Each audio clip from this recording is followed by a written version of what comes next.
എൻ്റെ ടീമാർ ഞാൻ ആലപ്പുഴ ഡിസ്ട്രിക്റ്റിലാണ് വരുന്നത്. ഞാൻ കോഴ്സ് കംപ്ലീറ്റ് ചെയ്ത് എൻ്റെ MBA കംപ്ലീറ്റ് ചെയ്ത് ബാംഗ്ലൂരിലാണ് സോഷ്യൽ ഫിലിം ഇൻസ്റ്റിറ്റ്യൂഷൻ.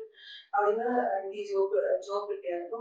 കോളേജിൽ തന്നെ പ്ലേസ്മെന്റ് ഉണ്ടായിരുന്നു. അവിടെ ഒരു 1 year വർക്ക് ചെയ്തു. അത് കഴിഞ്ഞിട്ട് ഞാൻ കൊച്ചിയിൽ തിരിച്ചെത്തി. കൊച്ചിയിൽ തിരിച്ചെത്തി ഒരു മാനുഫാക്ചറിംഗ് ഫേമിൽ അഡ്മിനിസ്ട്രേറ്റീവ് ഓഫീസറായിട്ട് വർക്ക് ചെയ്തിട്ടുണ്ടായിരുന്നു. പിന്നെ അത് കഴിഞ്ഞിട്ട് എനിക്ക് ജോബ് ഓപ്പർച്യൂണിറ്റി കിട്ടിയത് ഓർഡിനേറ്റായിരുന്നു. ഒരു ഫിനാൻസ് ഫേമാണ്. അവിടെ സെക്രട്ടറിയായിട്ട് വർക്ക് ചെയ്തു. ആ ടൈമിലാണ് എനിക്ക് UK പോകാനൊരു പ്ലാൻ ചെയ്ത് മനസ്സിലാവുന്നത്. അപ്പൊ ഞാൻ എൻ്റെ ഫ്രണ്ട്സിനോട് സംസാരിച്ച് കുറെ കൺസൾട്ടൻസീസ് സജസ്റ്റ് ചെയ്തിട്ടുണ്ടായിരുന്നു.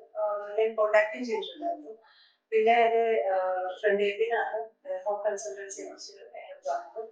അത് അന്ന് തൊട്ട് ഞാൻ ഹിമയെ കോൺടാക്ട് ചെയ്യും. അയാളാണ് ഞാൻ ഫസ്റ്റ് കോൺടാക്ട് ചെയ്തത്. അപ്പൊ അവിടുന്ന് തന്നെ ഫസ്റ്റ് തന്നെ നല്ല സപ്പോർട്ടായിരുന്നു. പിന്നെ കോഴ്സിന്റെ കാര്യങ്ങളായാലും സജഷൻ കാരണം ഞാൻ MBA കംപ്ലീറ്റ് ചെയ്തതാണ്. അപ്പോൾ എന്ത് കോഴ്സാണ് ബേസ് ചെയ്തത് കൺഫ്യൂഷൻ. അവിടെ ഇന്നാണ് എനിക്ക് പ്രൊവൈഡ് ചെയ്ത് കുറെ ഇൻഫർമേഷൻ പ്രൊവൈഡ് ചെയ്ത് കുറെ ഇൻവെസ്റ്റ് ചെയ്തു. അങ്ങനെയാണ് യൂണിവേഴ്സിറ്റി ഓഫ് ആസ്റ്റർ ഞാൻ സെലക്ട് ചെയ്തത്.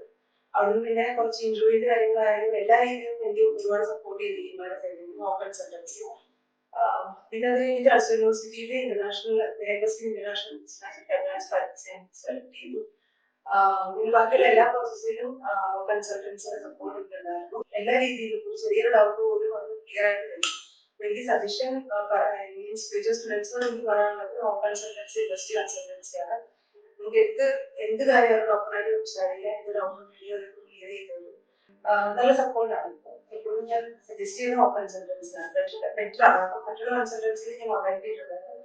ഇവിടെ കുറച്ചും കൂടെ സപ്പോർട്ടീവ് ആയിട്ടുള്ളൊരു അപ്രോച്ചാണ് സ്റ്റുഡൻസിന്.